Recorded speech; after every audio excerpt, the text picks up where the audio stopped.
ప్రేమైనటువంటి దేవుని బిడలారా, దేవుడు మనలందరినీ ప్రేమించి ఈ శ్రేష్టమైన దివ్యమైన సమయాన్ని దేవదేవుడు మనందరికీ దయచేసినందుకు మన మధ్యలో ఆత్మస్వరూపుగా ఉన్న దేవునికి మొట్టమొదటిగా నా హృదయపూర్వకమైన వందనాలు దేవునికి చెల్లిస్తూ ఉన్నాను. మీరు శ్రద్ధ భయభక్తులు కలిగి మంచి ఫలములు ఫలించి యుగయుగాలు పరలోకపు తండ్రితో ఆనందించాలన్న ఆశ ఆకాంక్ష కలిగి దేవుని పాదముల దగ్గర కూర్చున్న మిమ్మలను అభినందిస్తూ మీకు ప్రభు పేరట నిండు వందనాలు తెలియచేస్తూ ఉన్నాను. ఈరోజు మన ధ్యాన భాగము పరమగీతం 2వ అధ్యాయం 14 నుంచి 17 వచనాలు. నేటి ధ్యాన భాగములోని అంశము ఏది నిజమైన క్రీస్తు సంఘం. ఈ అంశములో మనము చూడబోయే ముఖ్యమైన భాగాలు పరమగీతం 2వ అధ్యాయం 14వ వచనములలో బండ సందులలో ఎగిరే పావురమే నిజ సంఘం. పరమగీతం 2వ అధ్యాయం 15వ వచనములో ద్రాక్ష తోటను చెరుపు నక్కలను పట్టుకున్నదే నిజ సంఘం. పరమగీతం 2వ అధ్యాయం 16-17 వచనాల్లో ప్రియుని యందు నిలచి ప్రియున కొరకు ఎదురు చూసేదే నిజ సంఘం. ఇవి నేటి ధ్యాన భాగంలో ముఖ్య భాగాలు. ప్రార్థన చేసుకుందాం.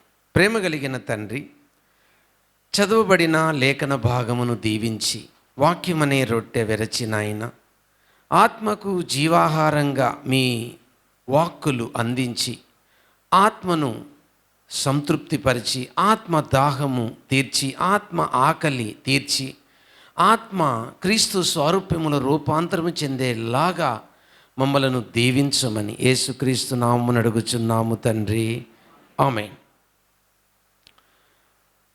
ప్రభునందు ప్రేమైనటువంటి దేవుని బిడలారా, పరమగీతము ధ్యానం చేసేటప్పుడు 3 విషయాలు గుర్తుపెట్టుకోవాలి అని చెప్పాను.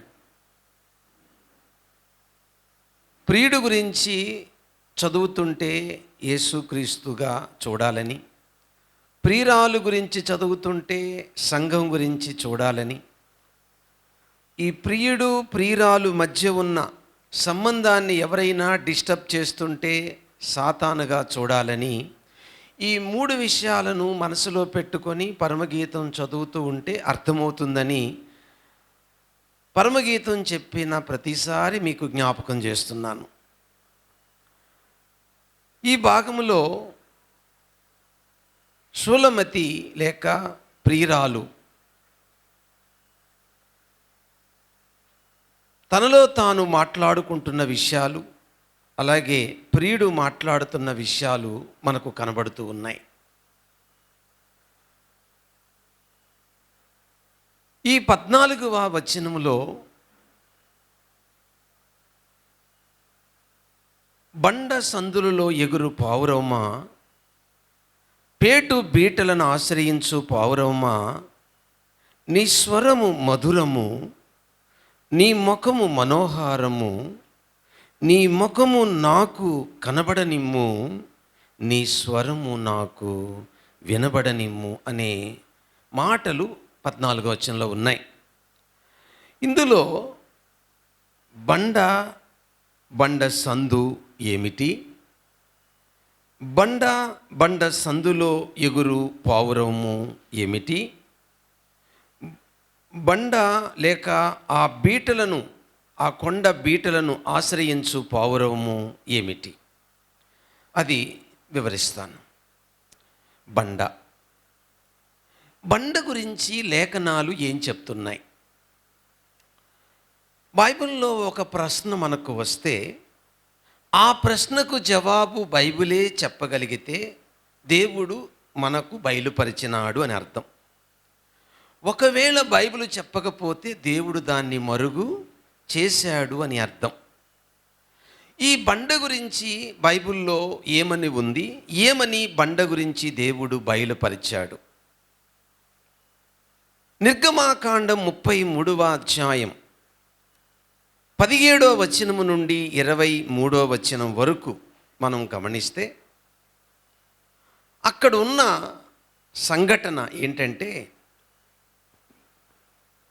మోషే దేవుణ్ణి అడుగుతాడు. ఏమని అడుగుతాడంటే, దేవా నీ మహిమను చూడాలనుంది, నీ మహిమను నాకు కనుపరుచుము అని అడుగుతాడు మోషే. అప్పుడు దేవుడిచ్చిన జవాబు ఏంటంటే, మోషే నా మంచితనమంతా చూపిస్తా, అంటే నా మంచితనము చూడగలవు, నన్ను లేదా నా ముఖమును నీవు చూడలేవు. అది ఇచ్చిన జవాబు. ఆ మాట చెప్పిన తరువాత నిర్గమాకాండము 33వ అధ్యాయం 22వ వచనంలో ఒక మాట ఉంది. బండ సందులో మోషేను పెట్టి ఆయన హస్తముతో ముఖమును కప్పి ఆయన దాటి వెళ్ళేటప్పుడు ప్రభువు చెప్పిన మాట ఏంటంటే, నేను నీ ముఖాన్ని కప్పి వెళుతున్నప్పుడు నా వీపును చూడగలవు, కానీ నా ముఖాన్ని చూడలేవు.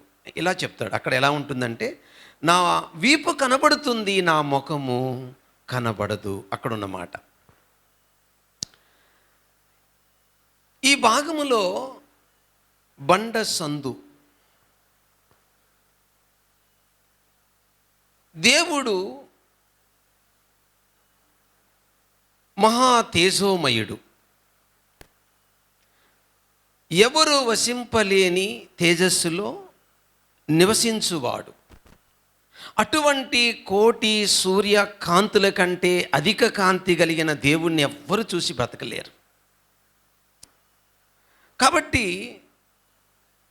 ఈ మానవ జాతి దేవుని చేత సృష్టించబడింది, దేవుని పోలికలో సృష్టించబడింది కనుక ప్రతి మనిషికి దేవుని చూడాలని కోరుకుంటుంది.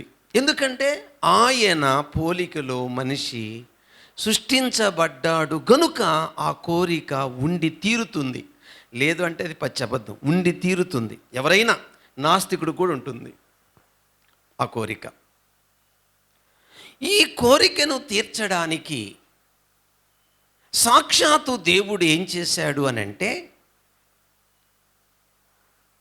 మానవ రూపములో ఈ లోకానికి రావడం జరిగింది.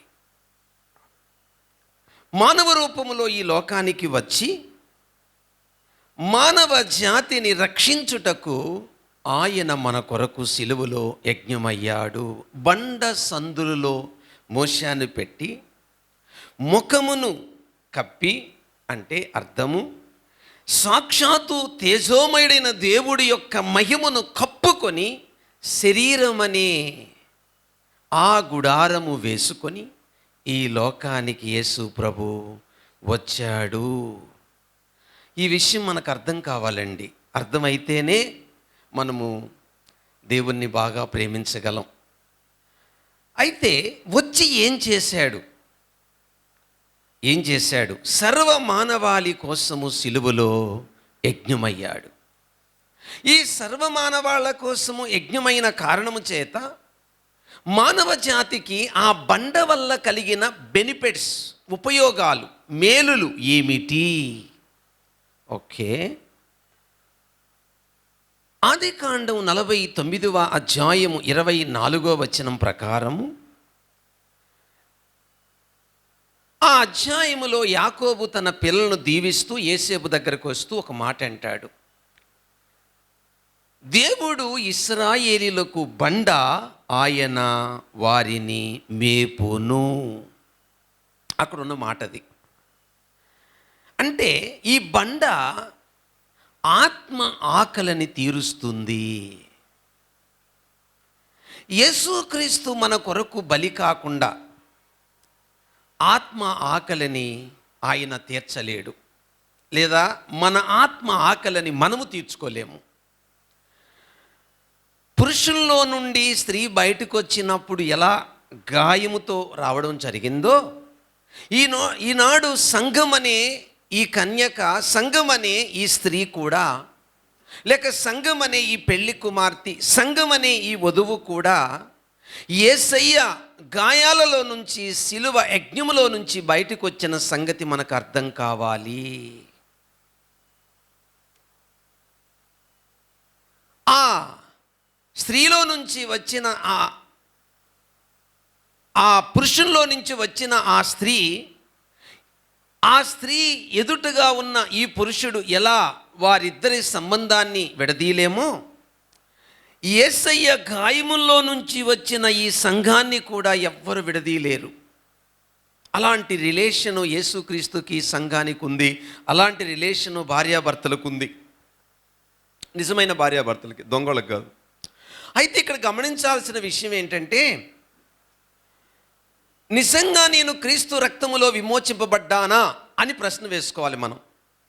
ఎస్ అని నువ్వంటే ఆయన వాక్కుల చేత నీ ఆత్మ ఆకలి తీరిందా, అది అంటే నీకు సంతృప్తి కలిగిందా.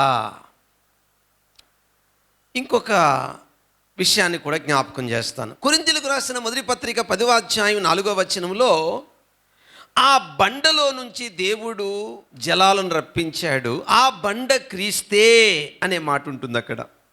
వినండి వినండి, ఆ బండ క్రీస్తే. ఆహారము ఆకలి తీరుస్తుంది, నీరు దాహం తీరుస్తుంది. శరీరానికి ఆకలి ఉన్నట్టే, దాహం ఉన్నట్టే ఆత్మ కూడా దాహం ఉంది, ఆకలి ఉంది. అది గుర్తుపెట్టుకోవాలి మనం. నిజంగా క్రీస్తు రక్తములో, ఆయన గాయములలో నుండి సంఘము బయటకు వస్తే, లేక ఆ విషయాన్ని విశ్వాసి గుర్తిస్తే, ఆయన వాక్కుల ద్వారా ఆయనతో సహవాసం అంటే ప్రార్థన ద్వారా దాహం తీరుతుంది, ఆకలి తీరుతుంది. ప్రార్థన దాహాన్ని తీరుస్తుంది, వాక్యము ఆకలి తీరుస్తుంది. ఏ విశ్వాసి నేను దేవుని చేత, ఆయన వాక్కుల చేత, ఆయన మాటల చేత, ఆయన సహవాసము చేత, ఆయన సన్నిధి చేత నా దాహం, నా ఆకలి తీరింది అని గుర్తిస్తారో, రియల్ బిలీవర్, రియల్ సంఘం, నిజమైనటువంటి సంఘం, అది నిజమైన సంఘం. ఇంకొంచెం లోతుగా ఈ విషయాన్ని మీకు అర్థమయ్యేటట్టు చెప్తాను.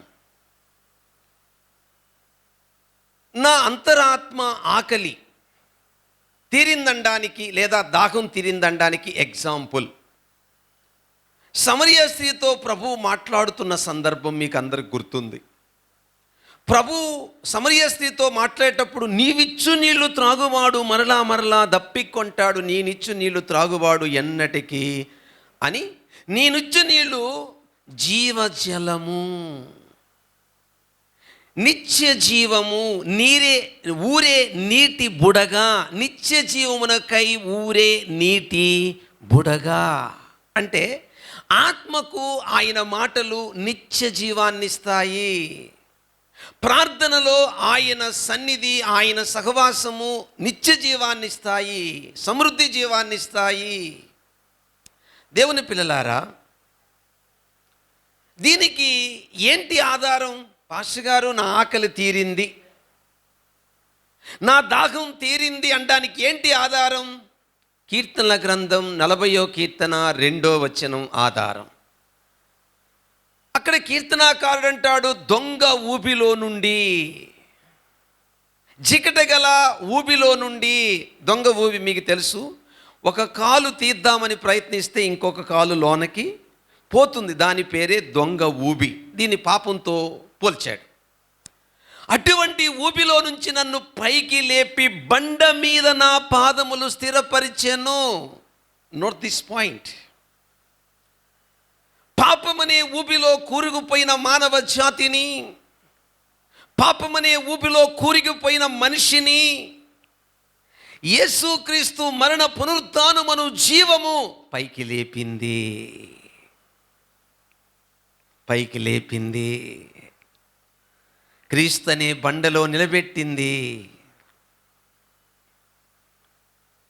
అప్పుడు దాకా పాపముల చేత, అపరాధముల చేత కుంగిపోయిన ఈ మనిషి, కుంగిపోయిన ఈ విశ్వాసి లేక ఈ పాపి యేసుక్రీస్తును అంగీకరించినప్పుడు, ఆ జీవములోనికి వచ్చినప్పుడు, ఆ పాపక్షమాపణ కలిగినప్పుడు, ఆ రక్త ప్రోక్షణ కలిగినప్పుడు పావురములా ఆనందించడం ప్రారంభించింది సంఘం. బండ సందులలో ఎగురు పావురమా. ఆ పావురము సంఘము, ఆ బండ క్రీస్తు, ఆ సందు శిలువ యజ్ఞం. ఇది ఒక ఎబ్రీ పోయట్రీ. దేవుని బిడ్డలారా, యేసు క్రీస్తు యొక్క మరణ పునరుద్ధానము అను జీవము నన్ను పాపపు ఊబిలో నుంచి పైకి లేపి నన్ను నిలబెట్టింది అన్న అనుభూతి నీకు కలిగినప్పుడు నీ స్పందన ఎలా ఉంటుంది? ఇంకొక ఎగ్జాంపుల్, ప్రసంగి గ్రంథం చదివేటప్పుడు మనకు అర్థమయ్యేది ఏంటంటే, హృదయము కోరింది ఆటంకం పరచకుండా కోరికను తీర్చుకుంటూ వెళ్ళిపోయాడు. ఎవరు? సొలొమోన్. భార్యలను అడిగితే భార్యలు, ఇక డబ్బు అడిగితే డబ్బు, లేక ఆహారం అడిగితే ఆహారము, లేకుంటే ఇక ఏమన్నా అసలు ఏం కోరిందో ఈ మనసు అదంతా ఇచ్చుకుంటూ వెళ్ళిపోయాడు. ఎవరు? సొలొమోన్. ఇచ్చుకుంటూ వెళ్ళిపోయి ఆయన ఫైనల్గా తేల్చింది ఏంటంటే, అంతా వ్యర్థం, అంటే నాకు తృప్తి లేదు. మరి నీ ఆత్మకు తృప్తి కలిగింది ఎక్కడ అంటే ఫైనల్లో లాస్ట్ అధ్యాయం లాస్ట్ వచనంలో చెప్పేశాడు. ఏమని? యెహోవా యందు భయభక్తులు కలిగిండుటయే మానవ కోటికి విధి. అంటే ఏమర్థమైంది అక్కడ? ప్రసంగి గ్రంథం అంతా చదివితే ఏమర్థమైందంటే, నువ్వు ఏమన్నా ఇవ్వు, ఏది? ఆత్మ ఆకలి తీరడానికి, ఆత్మ దాహము తీరడానికి ఏమన్నా ఇవ్వు. డబ్బు ఇవ్వు, ఆస్తి ఇవ్వు, అంతస్తులు ఇవ్వు, బంగారం ఇవ్వు, ఇంకేమన్నా ఇవ్వు. ఎన్ని ఇచ్చినా దాని కోరిక తీరలేదు, అంటే తృప్తి కలగలేదు. ఫైనల్గా ఎప్పుడు కలిగింది ఆత్మకు అంటే దేవునిలో మాత్రమే. అది ఆయన తేల్చి చెప్పిన గ్రంథము ప్రసంగి గ్రంథం. అనుభవంతో చెప్పాడండి, అనుభవంతో చెప్పాడు. కాబట్టి దేవుని పిల్లలారా, ఈ సంఘము ఆనందిస్తుంది. ఈ సంఘము లేక ఈ విశ్వాసి చాలా సంతోషంగా ఉంది అని అంటే అది బండ సందులలో ఎగురు పావురం. ఎగరడమే కాదు, దానికి ఆశ్రయం కూడా ఉంది. ఆ తర్వాత మాట అదే ఏముంది? పేటు బీటులను ఆశ్రయించు. ఎంత అద్భుతంగా ఉంది ఆ పదం.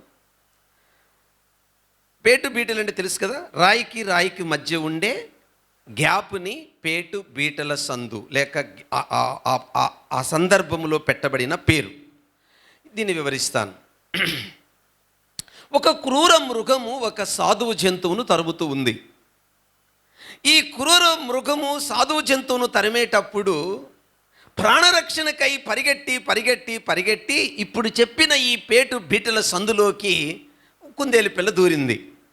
కుందేలు పిల్ల లోనికి వెళ్ళిపోయి హాయిగా నెమ్మదిగా అది రిలాక్స్ అయితే, ఈ తరిమిన క్రూర మృగం లేదా ఈ సింహము టెన్షన్ పడుతుంది.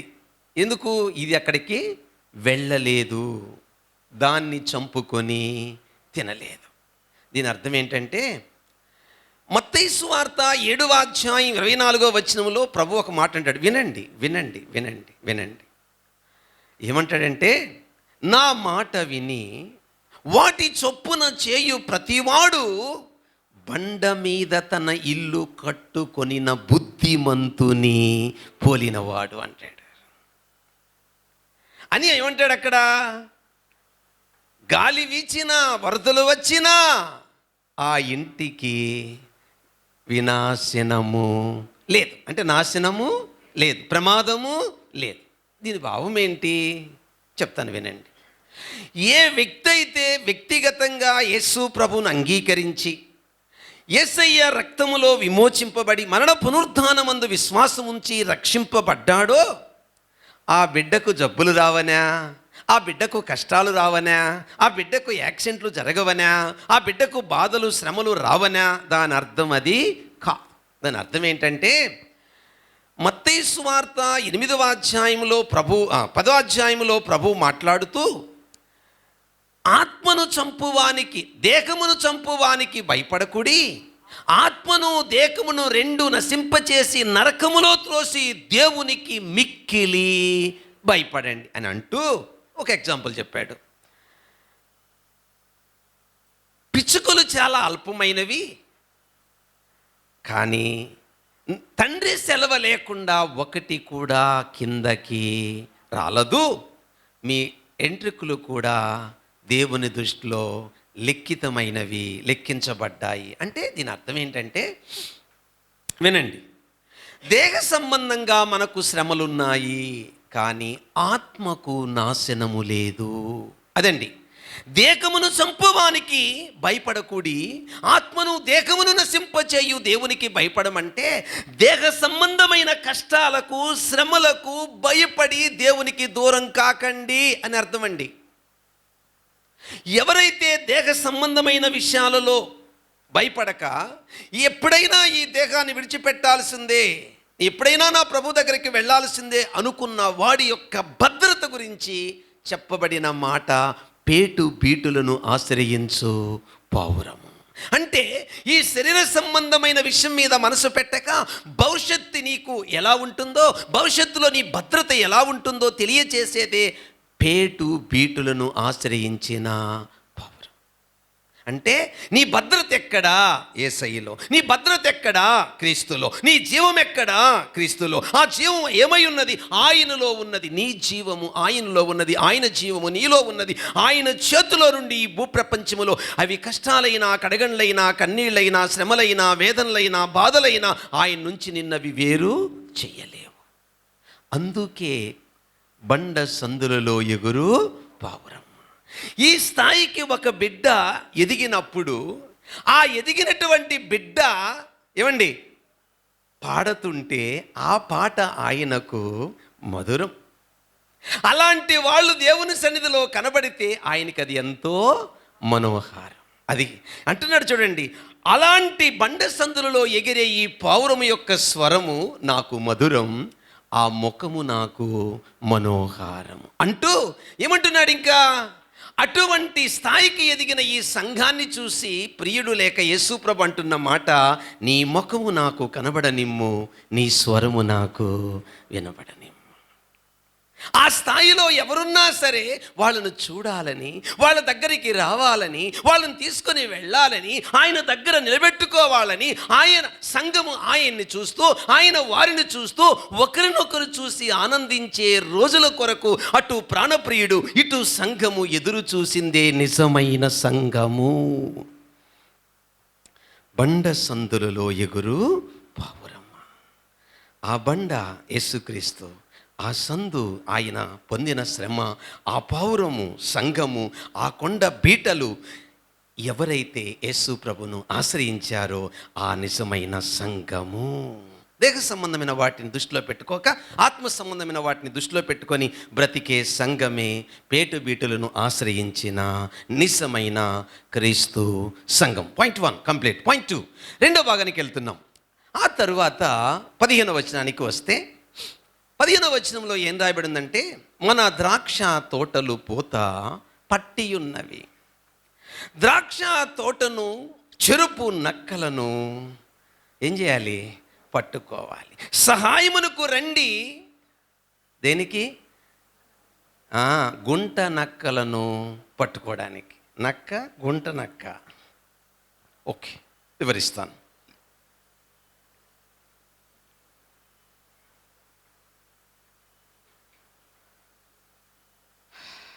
ద్రాక్ష తోట దేన్ని సూచిస్తుంది? నక్క దేన్ని సూచిస్తుంది? వివరిస్తాను. ద్రాక్ష తోట యెషయా గ్రంథం 5వ అధ్యాయం ప్రకారము ఇశ్రాయేలు జాతిని సూచిస్తుంది. ద్రాక్ష తోట యోహాను సువార్త 15వ అధ్యాయము ప్రకారము సంఘాన్ని సూచిస్తుంది. దేవుని పిల్లలారా,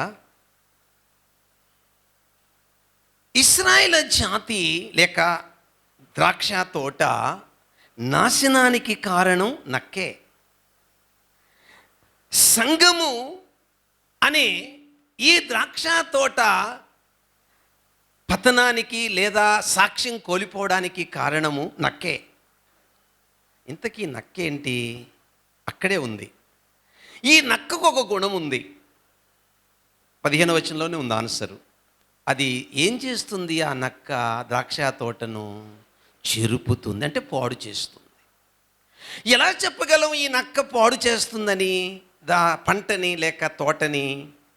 న్యాయాధిపతుల గ్రంథం 15వ అధ్యాయం 4వ వచనములో మోషే సంసోను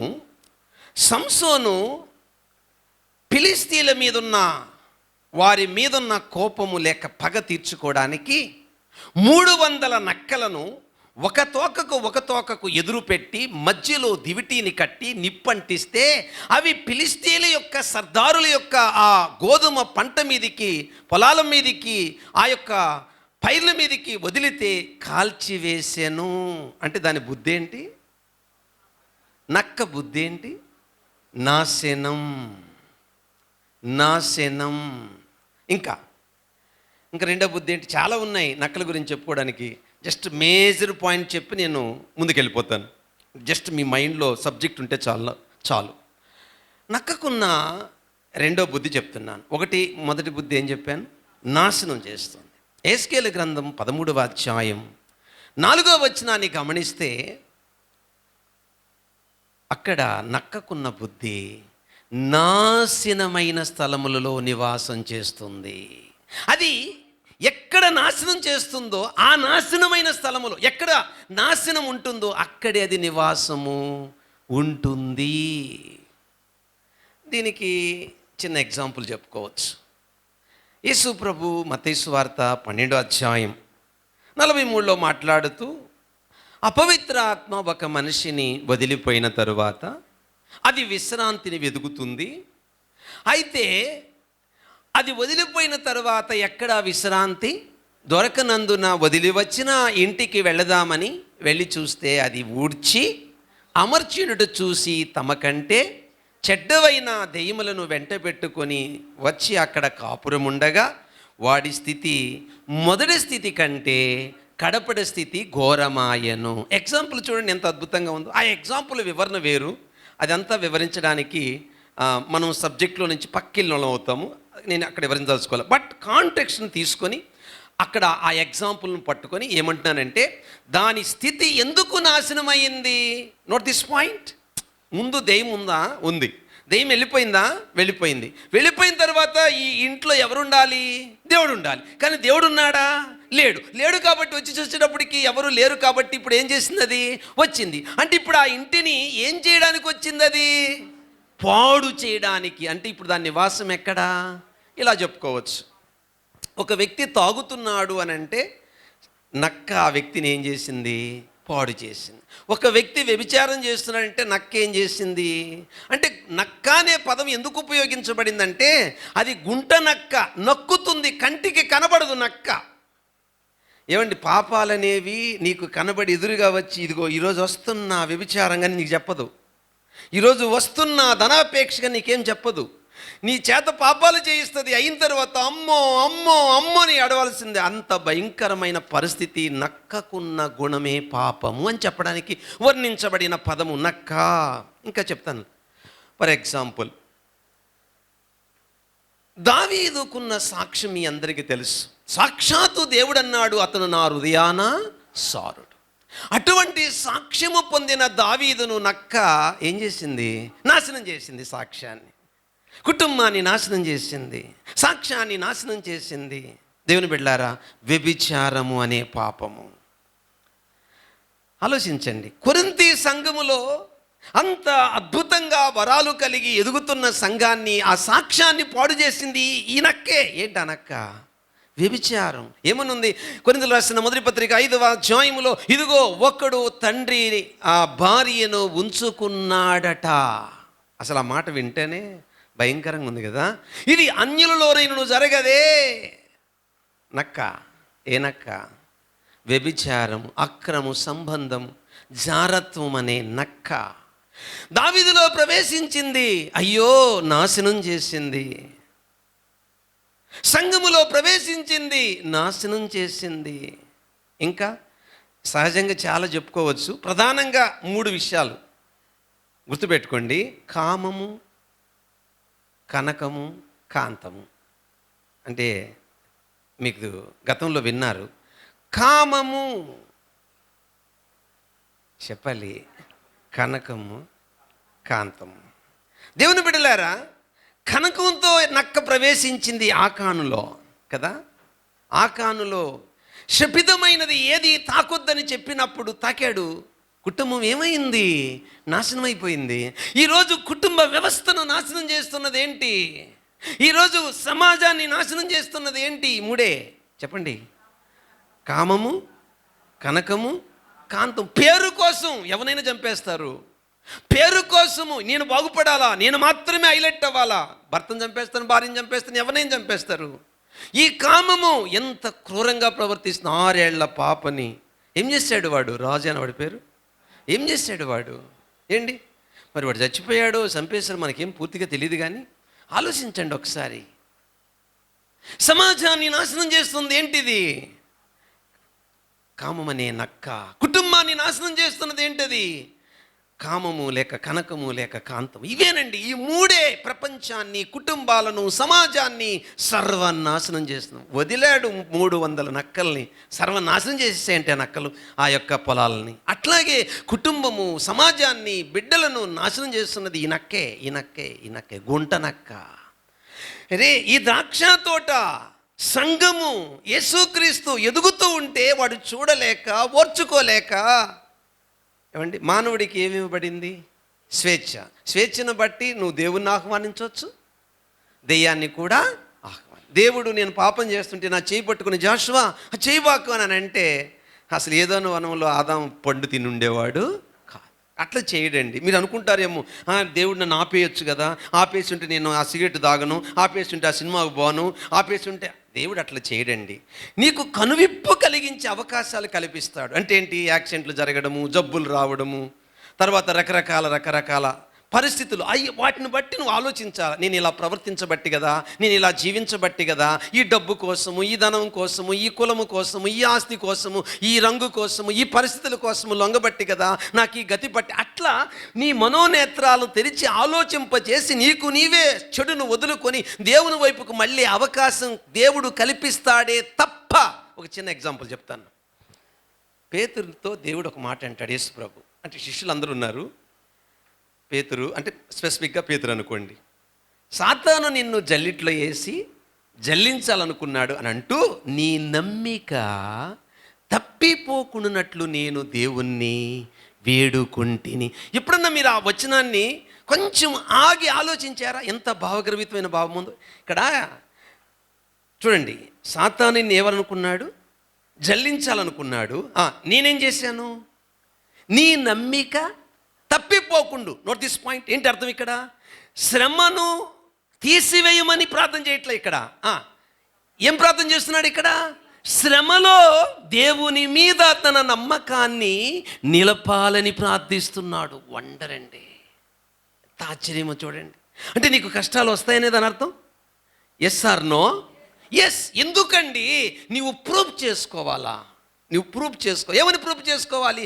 నేను జీవం కలిగిన దేవుని కుమార్తెని, లేక యేసుక్రీస్తుకు భార్యను, యేసుక్రీస్తుకు వధువును, యేసుక్రీస్తుకు సంఘ అనేటువంటి వధువును నేను ఆయనకు సొంతం, ఆయన నాకు సొంతం. అదే 3వ భాగంలో వస్తుంది, దాన్ని వివరిస్తాను తర్వాత. ఓకే, పాయింట్ 2లో ఏం చూస్తున్నాం? పాయింట్ 1లో సంఘం బయటకు వచ్చింది ఒక పావురములాగా కదా, బండ సందులలో ఎగిరే పావురములా. అటువంటి సంఘాన్ని లేక ఆ పూత పట్టి అంటే ఎదుగుతున్న ఈ సంఘాన్ని పాడు చేస్తున్నది ఎవరని చెప్పుకున్నాము? నక్క అంటే పాపం. కామము, కనకము, కాంతం. ఇంక ఇలా మనం ఎన్నైనా చెప్పుకోవచ్చు వీటి గురించి. బట్ అలాంటి పరిస్థితుల్లో ఆ గుంట నక్కని ఏం చేయమని ఉంది అక్కడ? అయ్యో మీరు చదివారు కదా, పట్టుకోండి. అది నీ సంఘం పాడు కాకుండా ఉండాలంటే గుంట నక్కని ఏం చేయాలి? సమాజం పాడు కాకుండా ఉంటే గుంట నక్కని ఏం చేయాలి? అందుకే ధర్మశాస్త్రంలో అలాంటి వాడిని ఊరు వెలుపడి తీసుకొచ్చి ముందు 2 సాక్షులు నిలబెట్టి, ముందు సాక్షులు వాడిని రాయితో కొడితే మిగిలిన వాళ్ళు రాయితో కొట్టి వాడిని చంపితే అంతటితో ఆ చెడు నశించును, అప్పుడు పాళ్యము సమాజము బాగుపడునని ఉంటుంది. మీరు ధర్మశాస్త్రం 2వ ఉపదేశకాండం చదవండి టైం ఉన్నప్పుడు. అదే జరిగింది ఇప్పుడు. ఎక్కడున్న వాడిని పట్టుకొని వాడిని నాశనం చేయాలి. వాడు కొంతమంది ఉరిశిక్ష అంటే ఆ రాజు గురించి ఏమేమో చెప్పారనుకోండి, అదే విషయం. లాస్ట్గా చచ్చిపోయాడు. పీడా పోయింది అని కొందరేమో లేదు లేదు అటు కావాలని చంపారు, అదేందో తేల్చండి కొందరు. ఈ రకరకాల పరిస్థితులు, అదేరే విషయం అనుకోండి. ఇక్కడ మనం నేర్చుకుంటున్న పాఠం ఏంటి? గుంట నక్కను పట్టుకోవాలి. ఎలా పట్టుకోవాలో చెప్తాను. ఎలా పట్టుకోవాలి గుంట నక్కను పట్టుకోగలం? నక్కను పట్టుకోగలమా? Yes or no? పట్టుకోగలమా నక్కని? వల వేసి పట్టుకోగలం.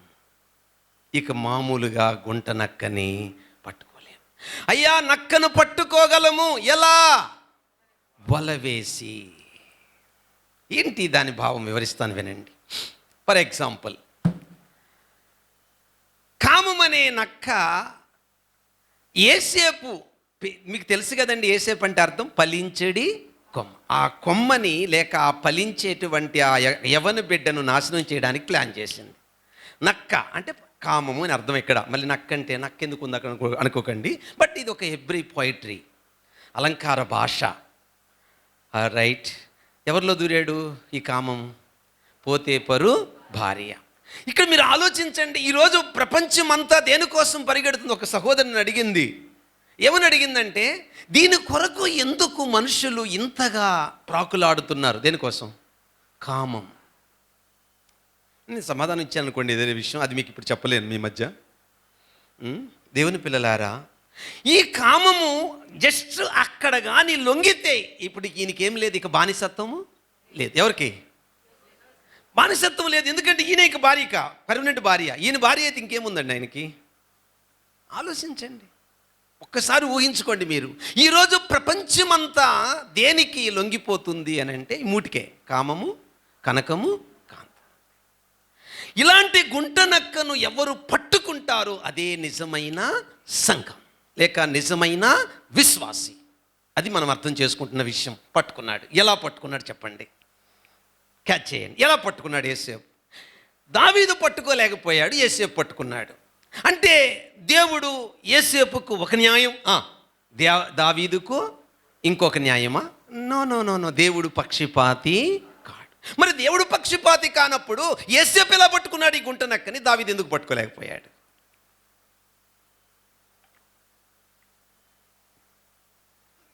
చాలా గెస్ అయ్యొచ్చు మనం. ఇప్పుడు మనం బయటికి వెళ్ళాము, ఇంటికి రాగానే తలుపులు పగలగొట్టి తాళాలు బద్దలు కొట్టి బట్టలు చెల్లా చెదరం అయితే ఏమని గెస్ చేస్తాం? దొంగలు పట్టారు.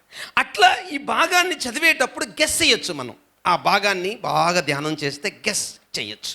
ఏంటంటే, యెహోవా దృష్టికి ఈ దుష్కార్యము నేను ఎలాగూ చేయదు. Note this point. తన మనోభావములో ఎవరిని పెట్టుకొని ఉన్నాడు? సత్యము అంటే వాక్యం. అప్పుడు బైబిల్ ఉందా? లేదు. కానీ బైబిల్ ఎలా ఉంది? కథల రూపంలో ఉంది. ఇప్పుడు జరిగిన సంఘటన రాయబట్టి ఈరోజు మన చేతులు ఏమున్నట్టు? బైబిల్. ఆ దినాల్లో రాయలా, కానీ రాసుకున్నారు. ఎక్కడా? అర్థం కాలా? రాయలా కానీ రాసుకున్నారు. ఎక్కడా చెప్పండి? ఇప్పుడు ఆది కాండములో ఏం చదువుతున్నామో, నిర్గమాకాండములో ఏం చదువుతున్నామో, ఆది కాండములో ఏం జరిగింది, ఏదోను వనములో ఏం జరిగింది, యెహోవా దేవుడు ఎలా ప్రత్యక్షమయ్యాడు, పండు ఎలా తిన్నా, ఇవన్నీ ఆ దినాలలో ఏం చేసేవాళ్ళండి? కథలు కథలుగా చెప్పుకున్న విషయాలు మనసులో చెప్పండి రాసుకున్నారు. అదేనండి బైబిల్. ఎక్కడుంది ఈ మాట? సామెతల్లో. ఏమని? హృదయం అనే పలక మీద వాటిని. ఈ వాక్యాన్ని బట్టే ఎప్పుడు బైబిల్ చూడను, నా దగ్గర ఏ బుక్ లేదు ఉందనుకుంటున్నారేమో. సో ఈ వాక్యాన్ని ఆధారం చేసుకొని మీకు దేవుని వాక్యాన్ని బోధించడం జరుగుతుంది. అది హృదయంలో రాయబడితేనే సాధ్యం, లేకుంటే సాధ్యము కాదు. ఒక ఆయన అంటున్నాడు, పాస్టర్ గారు చిప్ ఏమైనా పెట్టుకున్నాడేమో, అన్ని రిఫరెన్స్లు ఎలా చెప్తున్నాడు అంటున్నాడు ఆయన. సరే పాపం, ఆయన బాధ అయింది. ఓకే, ఎక్కడ దాకా వచ్చాం మనం? గుంట నక్కను పట్టుకోవాలి. యేసేపు ఎలా పట్టుకున్నాడంటే తన మనోభావములో ఎవరిని ఉంచుకున్నాడు? ఇప్పుడు చూడండి, కొన్ని సంఘటనలను అర్థం చేసుకోవచ్చు, మా పరిస్థితులను. నీవు నన్ను ఎరగనంటావు అన్నాడు. ఎవరు? యేసు ప్రభు. ఎవరితో? పేతురుతో. లేదు ప్రభు, ప్రాణమైన పెడతాను కానీ అది జరగదు అన్నాడు. అన్నాడా?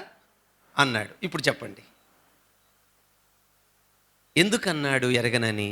యేసు ప్రభు నాకు తెలియదని ఎందుకన్నాడు అని అంటే, చెప్పండి, తన మనోభావములో ఆ సంఘటన లేదు. అంటే ఎందుకు యేసు ప్రభు స్పెసిఫిక్గా గెత్సేమనే తోటలో ఏం చెప్పాడు? నువ్వు శోధనలో ప్రవేశింపకుండానట్లు. అంటే అర్థమైంది ఇప్పుడు మీకు? గుంటనక్కను పట్టుకోవడానికి రెండు మార్గాలు చెప్పండి. ఒకటి వాక్యము, రెండు ప్రార్థన. ఎవరైనా పట్టేసుకుంటారండి. నీకు ప్రార్థనా జీవితము ఉంది, నీ వాక్య ధ్యాన అనుభవం ఉంది అంటే అయిపోయింది, నీ చేతులు పట్టేసుకుంటారు.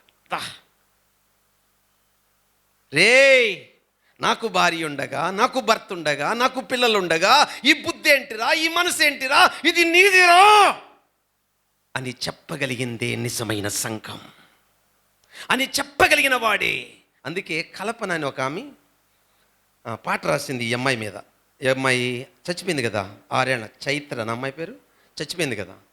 ఆ పాట ఎవరు పెట్టారు విన్నాను నేను, మామూలుగా విన్ను. ఒక్క మాట నన్ను వినడమే కాదు, ఏడ్ చేశాను కూడా. లాస్ట్ మాట ఏమని పెట్టిందంటే లాస్ట్లో, ఒరే మర్మ అవయవం ఉంటే మగవాడు అనుకోకరా, ప్రతి స్త్రీలో అమ్మతనాన్ని చూసిన వాడే నిజమైన మగోడురా, అలాంటి వేశ్యాలో అమ్మతనాన్ని చూసిన మగోడు యేసు ఒక్కడేరా అని రాసింది పాట. నేను నిజం చెప్తున్నా, పట్ట ఒక్కడిని గదిలో ఉన్నా కళ్ళనీళ్ళు అలా పడిపోయినాయండి అంతే. ఒక వేశ్యాన్ని పట్టుకొని అమ్మాని పిలిచిన మగోడు యేసు ఒక్కడే. కామ క్రోధ మదమత్సరాలను నరికి ఏమండి పరిశుద్ధుండని ప్రూపు చేసుకున్న ఏకైక దేవుడు యేసు. ఆమె అన్నిరాలా? అవునా? క్రిస్టియనా? ఓకే. తెలీదు నాకు, జస్ట్ ఆ పాట విని ఆశ్చర్యపోయాను నేను. దేవుని పిల్లలారా, నోట్ దిస్ పాయింట్. గుంట నక్కను పట్టుకోవడానికి ఏముండాలి మన దగ్గర? ఏం చెప్పాను? వాక్యము, తిరగలేదండి. ఇంకొక ఎగ్జాంపుల్ కూడా చెప్పుకోవచ్చు. అదేంటంటే ఎబ్రీ పత్రిక 11:24 మోషే పెద్దవాడైనప్పుడు ఐగుప్తి ధనమ కంటే ఫరో కుమార్తె కుమారుణ్ణి అనిపించుకొనుట కంటే ఏమున్నాయి అక్కడ? కాంతము కనకము రెండు వచ్చేసాయి. కాంతము కనకం. ఫరో కుమార్తె కాంతము, ఫరో కుమార్తె కుమారుని అనిపించుకొనుట కాంతము, ఐగుప్తి ధనము కనకము. పట్టేసుకున్నాడు. అనుభవించుట కంటే అల్పకాల పాప భోగములు అనుభవించుట కంటే క్రీస్తు విషయమైన. ఇప్పుడు చెప్పండి, గుంట నక్కను పట్టుకునే వాళ్ళందరికీ ఏమున్నాయి? శ్రమలున్నాయి. చెప్పండి, శ్రమలున్నాయి. పట్టుకోవడానికి ప్రార్థన, వాక్యము. కానీ పట్టుకున్న తర్వాత ఏమొస్తుంది? పూలదండేసి సన్మానం రాదు. అవునా? ఎస్ సార్ నా? గుంటనక్కను పట్టుకున్న యేసేపు జైలు పాలయ్యాడు. గుంటనక్కను పట్టుకున్న మోషే ఫరో చంప చూశాను. అంతేకాదు, దారి పొడుగునంతా కూడా మీకు తెలుసు. ఇక గయ్యాలైన భార్య, తర్వాత ఎడతెగని ముసురు, వర్షం రెండు ఒకటేనంట. అంటే ఇంట్లోకి వస్తే ఈమాగదు, బయటికి వెళితే ఆ ముసురు ఆగదు. ఇక వాడు నరకం ఎట్టుంటుందో మీరు ఊహించుకోండి. అట్లాంటి పరిస్థితి పాపం. 3 బిడ్డలుంటే ఎట్లా వేపుకు తింటారండి? అన్ని లక్షల మంది ప్రజలను మోషేను ఎంత చిత్రహింసలు గురి చేసి ఉంటారు. శ్రమ కాదా? ఎస్, శ్రమ అండి, శ్రమ. ఓకే అండి, మనం ముగింపుకు వచ్చేసాం. ఇప్పుడు దాకా 2 పాయింట్స్ అయిపోయినాయి. అంశం చెప్పండి ఒకసారి. ఏది నిజమైన క్రీస్తు సంఘం? పాయింట్ 1 ఆన్సర్ దొరికింది అనుకుంటాను. బండ సందులలో ఎగురు పౌరవమే నిజమైన సంఘం. పాయింట్ 2, ద్రాక్ష తోటను చెరుపు నక్కలను పట్టుకునేవాడే లేక విశ్వాసే లేక సంఘం. అది ఎక్కడైనా ఉండొచ్చండి, నువ్వు ఏ చర్చిలైనా ఉండొచ్చు ప్రపంచంలో. అది లూథరనా, బాప్టిస్టా, లేకుంటే పెంటెకోస్టలా, లేకుంటే ఇంకేమన్నా ఎక్కడైనా ఉండొచ్చు. నువ్వు ప్రతి చోట గోధుమలున్నాయి, గురుగులున్నాయి. నిజమైన విశ్వాసులు ఉన్నారు, విశ్వాసులు కూడా ఉన్నారు. No doubt, no doubt, no doubt. కాబట్టి అక్కడ మంచి సంఘం ఉంది, నేను అక్కడే పోతాను, లేకుంటే అక్కడ మంచి సంఘం ఉంది, అక్కడ ఎంత నీ భ్రమ ఎక్కడ లేదు. నువ్వు ఎదుగుతున్నావా లేదా అన్నదానికోసం వెళ్తే నో ప్రాబ్లం, కానీ మంచి సంఘం ఉంది కాబట్టి వెళ్తానంటే అది కష్టం అండి. చెప్పండి, ఏ సంఘము గుంట నక్కలను పట్టుకుని, ఆ పట్టుకునే వాళ్ళు శ్రమల గుండా వెళుతున్నారని అర్థం అండి. నువ్వు ఎప్పుడైతే పాపంతో యుద్ధం చేస్తావో, నువ్వు ఎప్పుడైతే పాపాన్ని ద్వేషిస్తావో, చెప్పండి, నీకు శ్రమలు తప్పవు. ఎలా ఉంటాయో శ్రమలు చెప్పుకొని క్లోజ్ చేసుకుందాం. పాయింట్ 3 16-17 వచనాలండి. 16వ వచనంలో ఏమని రాయబడి ఉందంటే, అతడు నావాడు, నేను అతని దానను అని అంటూ, అతడు పద్మములు ఉన్న చోట మందను మేపుచున్నాడు. అది 16వ వచనంలో ఉన్న మాట. వివరిస్తాను. ఏమండి, ఈ మాట ఎప్పుడు చెప్తాం మనం? అతడు నావాడు, నేను అతని దానను. ఈ మాట పై మాటలతో ముడిపడి ఉందా? ఎక్కడి నుంచి వచ్చింది? బండ సందులు.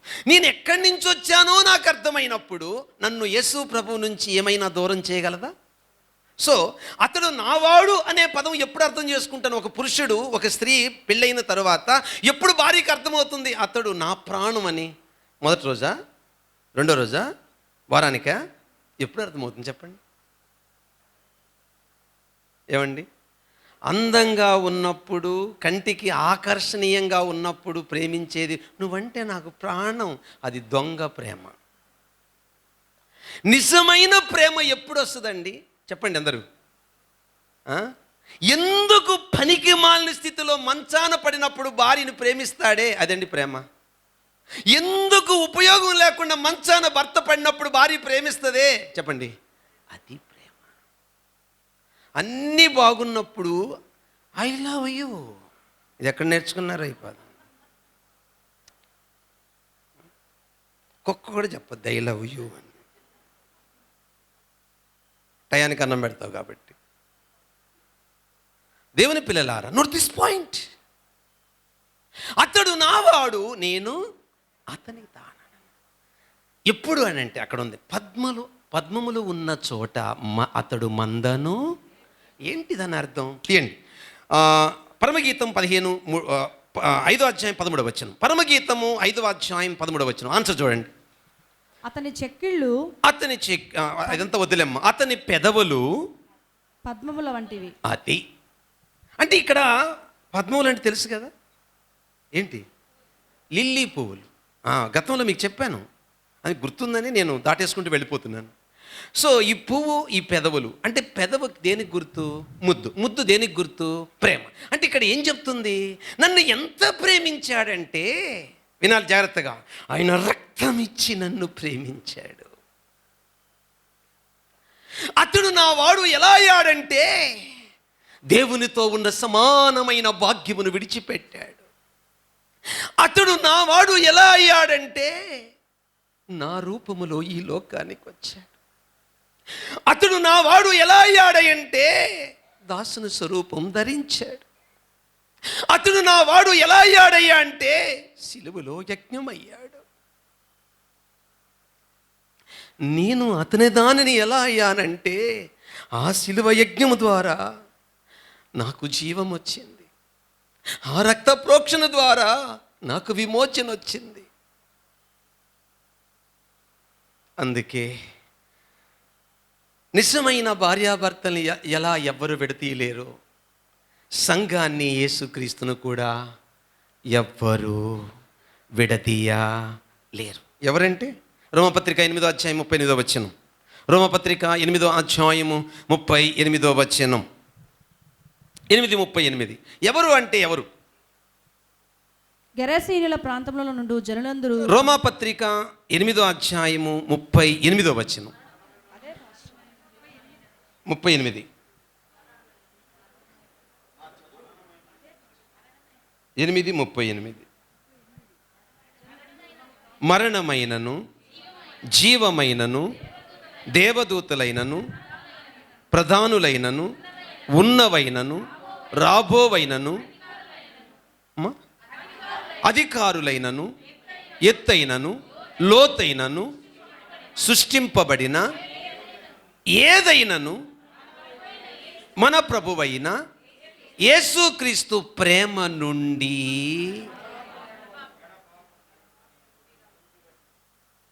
ఏమండి, అసలు ఆ డెప్త్ చూడండి, ఆ మాట చూడండి. దేవుని పిల్లలారా, 11వ సంవత్సరం నేను ఇంట్లో నుంచి బయటికి వెళ్ళాను. 13 సంవత్సరాల 6 నెలలకు యేసు ప్రభుని నమ్మాను.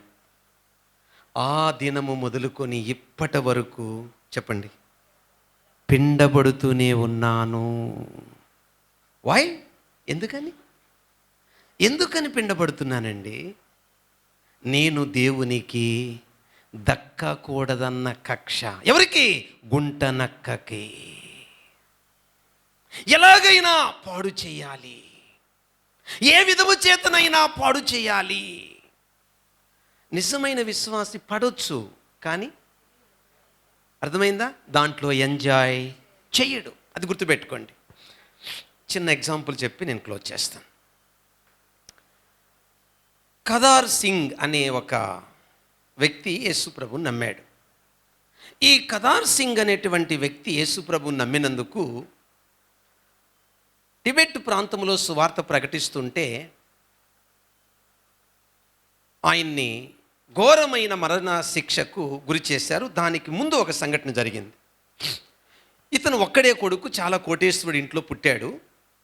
వాళ్ళ అమ్మ నాన్న సకల విధాల ప్రయత్నాలు చేశారు ఈ అబ్బాయిని మార్చడానికి. ఎంత ప్రయత్నం చేశారంటే ఒక అందమైన అమ్మాయిని పంపించారు, ఎలాగైనా ఇతన్ని ఆకర్షిద్దామని. ఆ అమ్మాయి గాఢంగా ప్రేమించింది. ఏది? ఈయన ప్రభు నమ్మకం మునుపు. అటువంటి ప్రేమికురాలు బహు అందంగా ఉంటుంది. ఆమె కన్నీళ్లతో చెప్తుంది, నీవు క్రైస్తవుడు అయితే నేను నిన్ను పెళ్ళి చేసుకోలేను, నా జీవితాన్ని అన్యాయం చేసిన వాడు అవుతావని ఎక్కుళ్ళు పెట్టి అడుస్తుంది. ఒకసారి ఊహించుకోండి ఎట్టుంటుందో ఆ పరిస్థితి. ఒక అమ్మాయి ఒక అబ్బాయి ప్రేమించుకున్నాక ఒక తల్లి కానీ ఒక తండ్రి కానీ అబ్బాయిని చేసుకోవద్దు అమ్మాయిని చేసుకోవద్దు అన్నప్పుడు ఎట్టుంటుందో అది వాళ్ళకే అర్థమవుద్ది, బయట వాళ్ళకి అర్థం కాదు. అట్లాగా ఈ అమ్మాయి వచ్చి నువ్వు ఆ యేసు ప్రభుని నమ్మడానికి లేదన్నప్పుడు ఈయన పరిస్థితి ఎలా ఉంటుందో ఊహించుకోండి. ఈయన కూడా ఏడ్చేశాడు ఆమె ఏడుపుని చూడలేక. ఫైనల్గా ఈయన ఒక మాట అంటాడు. ఏమన్నాడు తెలుసా? అమ్మా, నువ్వు నన్ను ప్రేమించింది వాస్తవమే, నిన్ను ప్రేమించింది వాస్తవమే, బట్ నౌ ఇప్పుడు ఒకటి మాత్రమే నీకు చెప్పగలను. అదేమిటనగా, నాకున్నది ఒకే ఒక్క హృదయము, ఆ హృదయము నా యేసుకిచ్చాను, నీకు స్థానము లేదమ్మా. చెప్పగలమా? కథ కాదండి, కథలు చెప్పే అలవాటు నాకు లేదు. అటువంటి వ్యక్తిని యాక్ అనే ఒక చర్మములో పెట్టి చంపేశారు.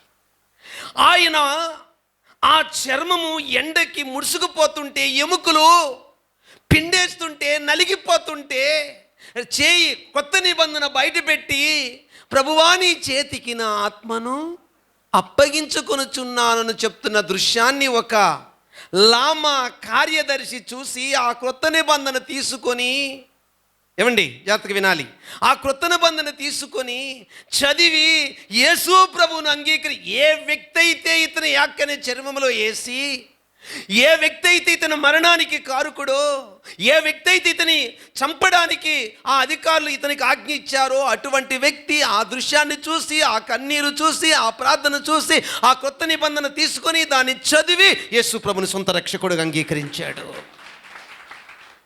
మళ్ళీ ఎలి చెప్తున్నాడు, అయ్యా ఆ మరణము అది విడదీరాని బంధం, తాను నమ్మిన దేవుడు ఎంత జీవం గలవాడో నా కన్నులారా చూశాను. ఒక కార్యదర్శి చెప్పిన మాట. దేవుని పిల్లలారా, లామా కోపం వచ్చింది. వీడిని అదే ఆశ్చర్యములో చర్మములో వేసి కుట్టి ఎండలో పడేసి వాడిలాగా కాదు, వీడికి బాగా కాలుతున్న చువ్వలు వాడి కడుపులో పడిచి వీడిని చంపండ్రా అన్నాడు లామా. లామా అంటే పెద్ద, టిబెట్ దేశంలో. కానీ అతను చనిపోలేదు. ఈ కార్యదర్శి చనిపోలేదు. కదార్ సింగ్ చనిపోయాడు. వీడు చనిపోలేదని చెప్పి అక్కడి నుంచి బయటకు తీసి భయంకరంగా ఈదుల్లో గుర్రముతో లాగించి ఈడ్చారు. చనిపోలేదు. చిత్రహింసలకు గురి చేశారు. చచ్చిపోలేదు. ఊరంతా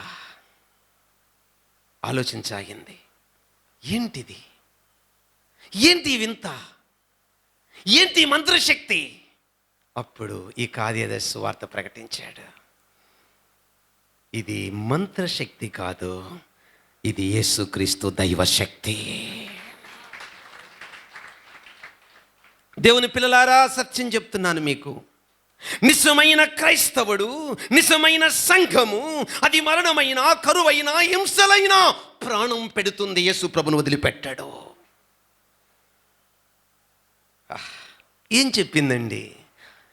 అతడు నావాడు, నేను అతని దానను.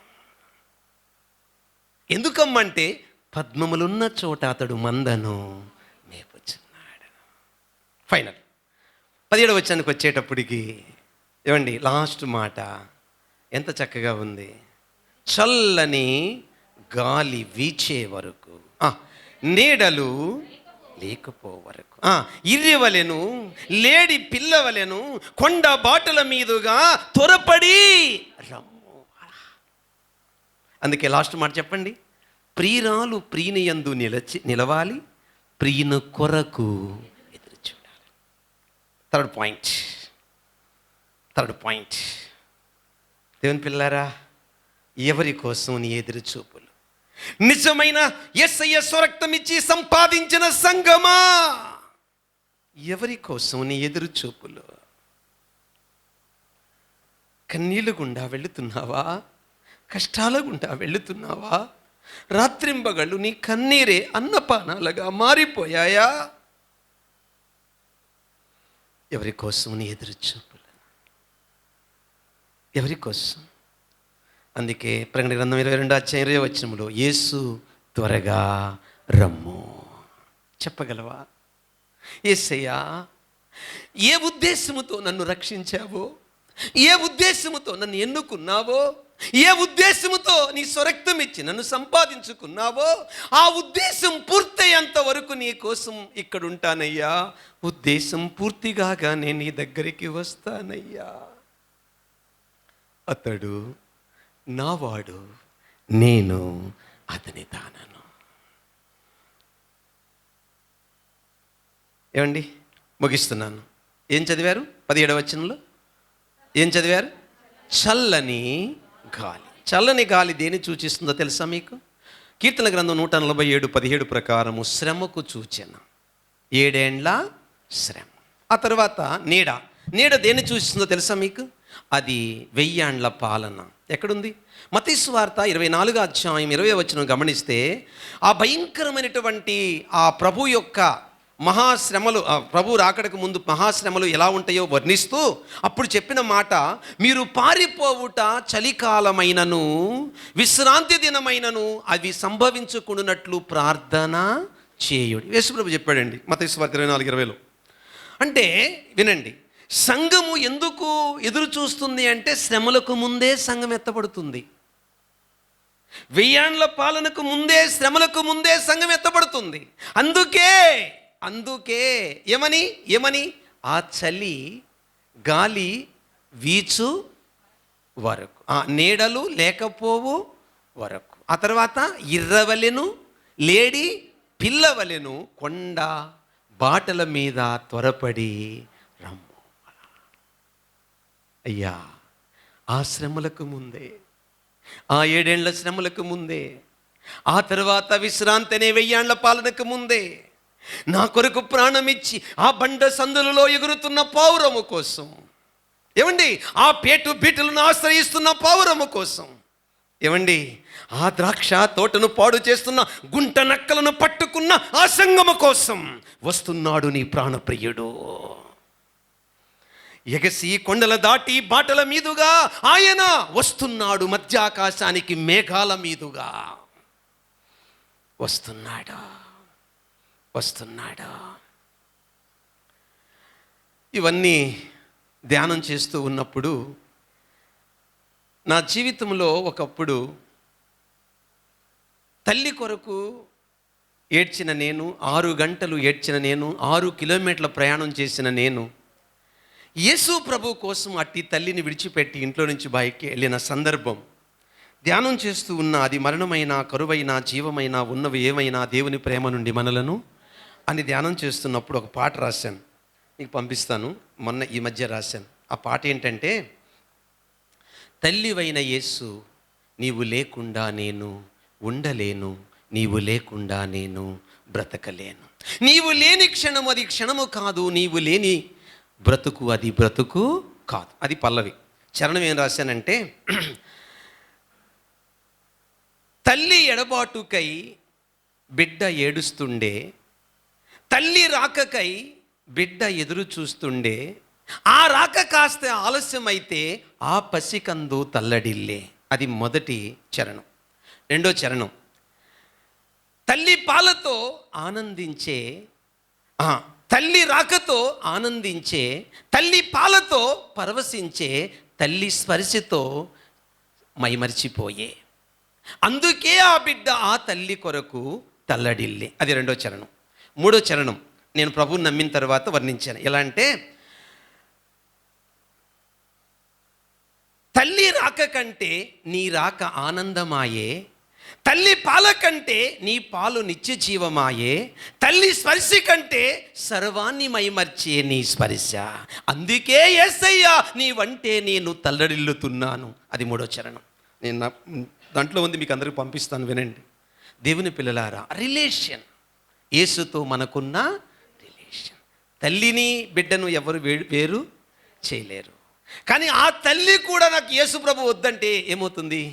యేసు ఆ తల్లినైనా విడిచిపెడుతుంది, కానీ యేసు ప్రభును మాత్రము విడిచిపెట్టదు. అదండి ఇక్కడ మనం వర్ణిస్తున్న, అతడు నా వాడు, నేను అతని తానను. పాఠం సమాప్తం. ప్రార్థన చేసుకుందాం. అందరం లేచి నిలబడతాం.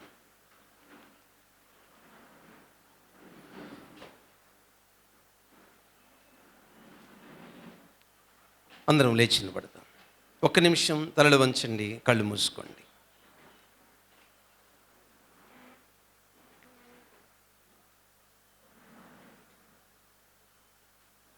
ప్రేమ కలిగిన మా తండ్రి,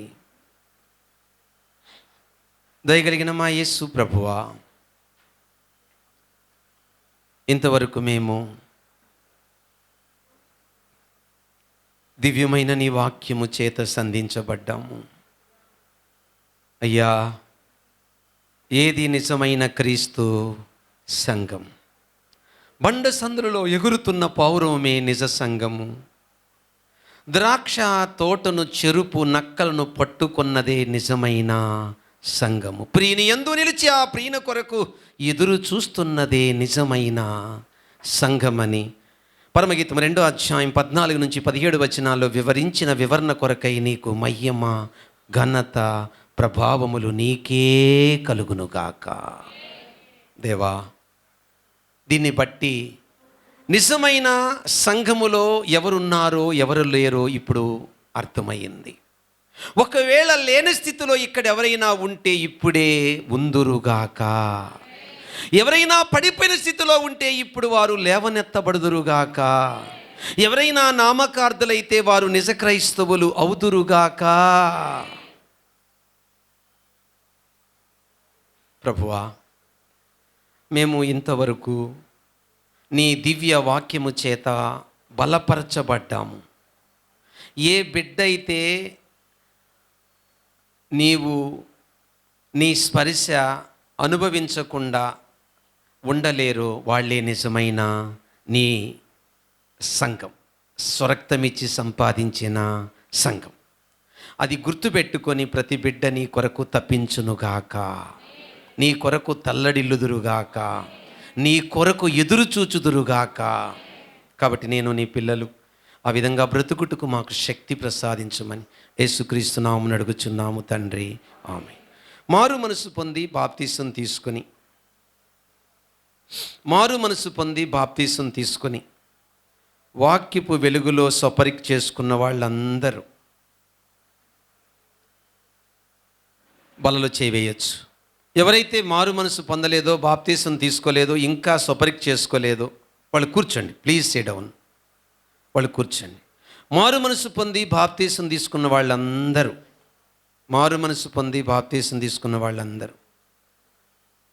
నిలబడండి. ప్రార్థనలో ఉండండి. వాళ్ళు ప్రార్థన చేస్తాను. ప్రభు అయిన యేసు తాను అప్పగించమని రాత్రి ఒక రొట్టెనెత్తుకొని కృతజ్ఞతాస్తులు చెల్లించి విరచి, ఇది నా శరీరం, తినున్నప్పుడల్లా నన్ను జ్ఞాపకము చేసుకోండి అని చెప్పి, ఎవడు నా శరీరము తినునో, ఎవడు నా రక్తం త్రాగునో వాడే నిత్య జీవమునకు వారసుడు. భోజనమైన పిమ్మట మరొక పాత్రను ఎత్తుకొని కృతజ్ఞతాస్తులు చెల్లించి, ఇది నా క్రొత్త నిబంధన రక్తము, దీన్ని త్రాగునప్పుడల్లా జ్ఞాపకము చేసుకునుడని చెప్పి, తండ్రి నీ కుమారుడు నా ప్రభు బండ సందులలో ఎగిరే పౌరముల సంఘము రావడానికి ఏ విధముగా మానవుని యొక్క హృదయ స్థితి ఆకలితో దాహముతో అలమటిస్తుంటే ఎరిగి నిన్ను చూడాలని, నిన్ను కలుసుకోవాలని, నిన్ను చేరాలని ఆ మోషే ఎలా ఒక్కసారి నీ మహిమను కనపరచమని అడిగినట్టు అడుగుతూ ఉంటే, మా ఆశ విని, మా కోరిక విని, మా గుండె ఆ హృదయములో కేక విని 2021 సంవత్సరం కింద పరమను విడిచి భూలోకానికి వచ్చి కన్యగర్భాన పశువుల తొట్లో జన్మించి 33.5 సంవత్సరాలు జీవించి ప్రాణం పెట్టి 3వ దినమున లేచి మానవ జాతికి జీవం పోసి మమ్మల్ని రక్షించి, అయ్యా క్రీస్తు స్వరూప్యములో మార్చబడుతున్న మేము ఒకరోజు కన్నులారా నిన్ను చూసే భాగ్యము మాకు ఇవ్వబోతున్నందుకు నీకు మహిమ కలుగునుగాక. ఆ రోజు మోషే అడిగాడు, అయ్యా నిన్ను చూడాలని ఉందని. ఆ కోరిక నా జీవితంలో, నీ బిడ్డల జీవితంలో, నిజమైన క్రీస్తు సంఘ జీవితంలో నెరవేర్చబోతున్నందుకు నీకు వందనాలు. అట్లాంటి నిజమైన విశ్వాసిగా, నిజమైన సంఘములో చేర్చబడిన విశ్వాసిగా నీ పిల్లలు ఇప్పుడే మార్చబడుదురుగాక. ఇలాగూ దీవించమని ఆ బలలో చేసేటప్పుడు అయోగ్యముగా కాక ఇంకా లోపాలను సరిచేసుకుని ఆ గుంట నక్కలను పట్టుకొని నీ కొరకు నిజమైన క్రైస్తవులుగా బ్రతుకున్నట్లు దీవించమని యేసుక్రీస్తు నామమున అడుగుచున్నాము తండ్రి. పాట.